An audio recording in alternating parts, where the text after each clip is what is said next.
ఉమ్మడి ఖమ్మం జిల్లా వ్యాప్తంగా అన్ని నియోజకవర్గాల ఫలితాలు కూడా వెల్లడే పరిస్థితి. ఇది ఇక్కడ ఉమ్మడి ఖమ్మం జిల్లా పరిస్థితి. Vote studio.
Good morning, welcome to election special bulletin.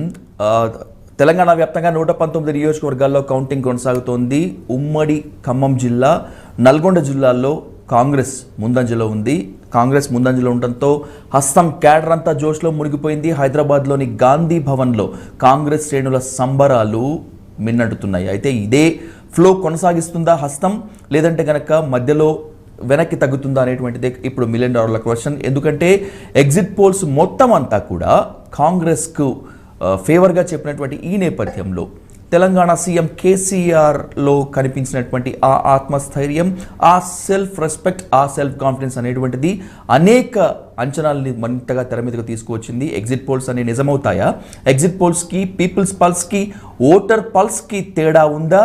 నిజంగా ఓటర్ల నాడిని పట్టుకోవటంలో ఎగ్జిట్ పోల్స్ ఫెయిల్ అయ్యాయా అనేటువంటి అనుమానాలు తెర మీదకు వచ్చి ఓటర్లని, రాజకీయ విశ్లేషకులని, ప్రజాస్వామిక మేధావులను, విద్యావంతులను సందిగ్ధావస్థలో పడేసినటువంటి ఈ నేపథ్యంలో ఎగ్జిట్ పోల్స్ ఏ మేరకు ఓటర్ పల్స్ని పట్టుకున్నాయనేటువంటిది ఇప్పుడు అత్యంత కీలకంగా కనిపిస్తోంది. ముఖ్యంగా ఉమ్మడి ఖమ్మం జిల్లా అలాగే నల్గొండ జిల్లా ఫలితాలను కనుక మనం చూసుకున్నట్లయితే ఎగ్జిట్ పోల్స్ను దాదాపు నిజమవుతున్నట్లుగానే ఉన్నటువంటి పరిస్థితి. బట్ ఈ ఫ్లో ముందు కొనసాగుతుందా లేదా అనేటువంటిది చూడాలి. ఇక ఓవరాల్గా చూసుకున్నట్లయితే జూబ్లీహిల్స్లో మాగంటి గోపీనాథ్ లీడ్లో ఉన్నారు. కొడంగల్లో 10,351 ఓట్లతో రేవంత్ రెడ్డి లీడ్లో ఉన్నారు.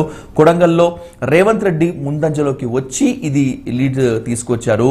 ఇక హుజూరాబాద్లో ఈటెల రాజేందర్ వెనుకంజలో ఉన్నారు. హుజూరాబాద్లో పాడి కౌశిక్ రెడ్డి ముందంజలో ఉన్నారు. ఇది కాస్త బ్రేకింగ్ న్యూస్గానే చెప్పవచ్చు. ఎందుకంటే హుజూరాబాద్ ఉప ఎన్నికల్లో సత్తా చాటినటువంటి ఈటెల రాజేందర్ మొదటి నుంచి ఆధిక్యం కనబరుస్తారు. బీఆర్ఎస్ని పూర్తి స్థాయిలో వెనక్కి నెట్టేస్తారు అనేటువంటి అంచనాలు, ఎక్స్పెక్టేషన్స్ బాగా వచ్చినటువంటి నేపథ్యంలో హుజూరాబాద్లో ఈటెల వెనుకంజ అనేటువంటిది కాస్త విస్మయాన్ని కలగజేస్తోంది. హుజూరాబాద్లో పాడి కౌశిక్ రెడ్డి ముందంజలో ఉన్నట్టుగా తెలుస్తోంది. సిరిసిల్లలో మొదటి రౌండ్లో కేటీఆర్ ముందంజలో ఉన్నారు. 2,200 ఓట్ల ఆధిక్యంతో కేటీఆర్ కొనసాగుతున్నారు. సో ఇది ఓవరాల్గా తెలంగాణ పరిస్థితి. తెలంగాణలో ఉన్నటువంటి 119 నియోజకవర్గాల్లో కాంగ్రెస్ ఏ నియోజకవర్గంలో ముందంజలో ఉంది, ఏ జిల్లాలో ఆధిక్యత కనబరుస్తుంది, బీఆర్ఎస్ ఏ జిల్లాల్లో ఆధిక్యత కనబరుస్తుంది, అలాగే ఏ జిల్లాల్లో బీజేపీ, బీఆర్ఎస్, కాంగ్రెస్ పోటాపోటీగా ఉన్నాయనేటువంటి దాంతోపాటు 119 నియోజకవర్గాల్లో పొలిటికల్ సినారియోపై కంప్లీట్ లైవ్ రిపోర్ట్ అందించేందుకు మా కరెస్పాండెంట్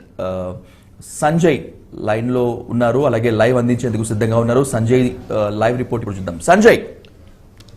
విజయ్, మొత్తం మీద అంటే తెలంగాణలో జరుగుతున్నటువంటి పోలింగ్ సరళి మొదటి అంటే ఎప్పుడైతే పోస్టల్ బ్యాలెట్ సంబంధించిన ఏదైతే మొదటిసారిగా లెక్కించిన వెంటనే టోటల్గా తెలంగాణకు సంబంధించినటువంటి 119 కాన్స్టిట్యున్సీల్లో కాంగ్రెస్కు అంటే పోస్టల్ బ్యాలెట్లో కాంగ్రెస్కు ఆధిక్యత ఓట్లు వచ్చినట్టు మనకు కనబడుతుంది. మొత్తం మీద ఈ 119 స్థానాలకు సంబంధించినటువంటి ఇంతకుముందుకు అంటే మనం ఏదైతే ఎగ్జిట్ పోల్స్ కానివ్వండి, రకరకాల ఏదైతే సర్వేలు ఉన్నావో ఈ సర్వేలని నిజమే అనే రీతిలో ఇప్పుడు అది ఓట్ల లెక్కింపు అయితే మనకు తెలుస్తుంది. ముఖ్యంగా ఇప్పుడు మెదక్, హైదరాబాద్కు సంబంధించి ఈ 2 జిల్లాలు మినహాయిస్తే మిగతా జిల్లాలన్నిటిలోనే కాంగ్రెస్ పార్టీ ఆధిక్యత కనబరుస్తుందని చెప్పుకోవచ్చు. ముఖ్యంగా కామారెడ్డిలో కేసీఆర్, ఇప్పుడు తెలంగాణ ముఖ్యమంత్రి కేసీఆర్, రేవంత్ రెడ్డి, అదేవిధంగా బీజేపీకి సంబంధించినటువంటి ముగ్గురు ఎవరైతే ఇక్కడ కామారెడ్డి నుంచి బరిలో ఉన్నారో మొదటిసారిగా పోస్టల్ బ్యాలెట్లో రేవంత్ రెడ్డికి ఆధిక్యం రాగా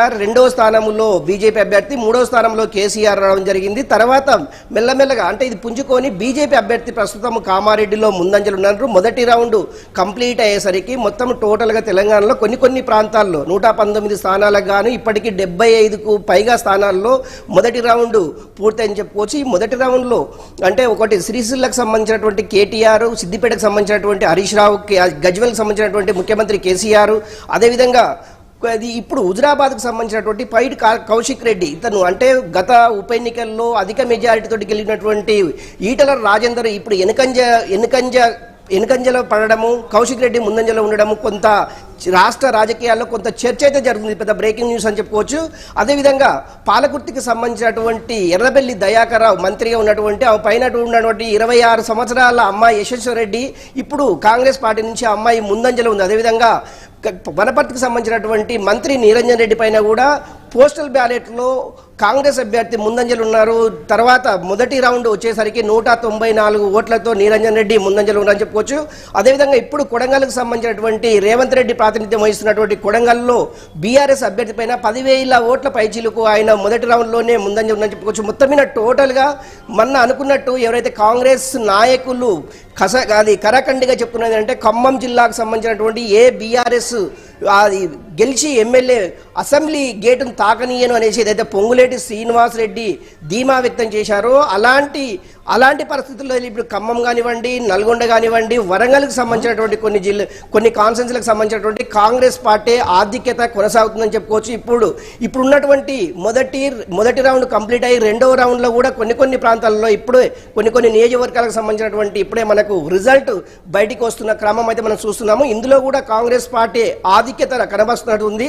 మొత్తం మీద ఈ యొక్క తెలంగాణలో జరుగుతున్నటువంటి కౌంటింగ్ ప్రక్రియ అది ఏదైతే ముందుగా ఊహించినట్టే కాంగ్రెస్ పార్టీ ఆధిక్యత ఏర్పరుస్తుంది అనేసి కాంగ్రెస్ నాయకులు ఇప్పటికే ఎవరైతే ఏ కాన్ఫరెన్స్లో కాంగ్రెస్ తరపున ఉన్నటువంటి అభ్యర్థులు వాళ్ళు నిలబడ్డారో వాళ్ళందరూ తాజకృష్ణ హోటల్కు రావాలి. తాజకృష్ణ హోటల్లో డీకే శివకుమార్ అధ్యక్షతన వారితో మంతనాలు చేయడం జరిగింది. మొత్తం మీద నిన్న రాత్రి పొద్దుపోయే సమయాన్ని కూడా రాహుల్ గాంధీ వీడియో కాన్ఫరెన్స్ ద్వారా వీళ్ళతో సమావేశం జరిగింది. అదేవిధంగా ఇప్పుడు ఈ యొక్క అంటే ఎన్నికల సరళి కౌంటింగ్ సరళికి సంబంధించినటువంటి కాంగ్రెస్ అభ్యర్థులు ఎవరైతే లీడింగ్ లో ఉన్నారో వాళ్ళందరూ ఇప్పుడు గాంధీ భవన్ కు చాలా మంది అంటే అందుబాటులో ఉన్నటువంటి లీడర్స్ మొత్తం గాంధీ భవన్ చేరుకోవడం జరిగింది. గాంధీ భవన్ లో ఇప్పుడు సంబరాలు అయితే అంబరాని అంటే విధంగా అయితే కనిపిస్తున్నటువంటి మన విజువల్స్ చూడొచ్చు.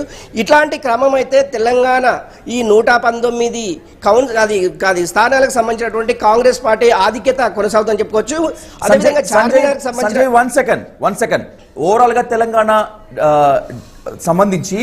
గా తెలంగాణకు సంబంధించి ఎక్కడెక్కడ ఏం జరుగుతున్నటువంటి దానిపై మరింత సమాచారం మళ్ళీ మీ దగ్గర నుంచి తీసుకుంటాను. Please be on the line. మనకు ఓవరాల్ తెలంగాణలో ఉన్నటువంటి ఎలా జరుగుతుంది ఏంటి అనేటువంటి దానిపై అందించేందుకు జర్నలిస్ట్ వేణుగోపాల్ మనకు లైవ్ లో సిద్ధంగా ఉన్నారు.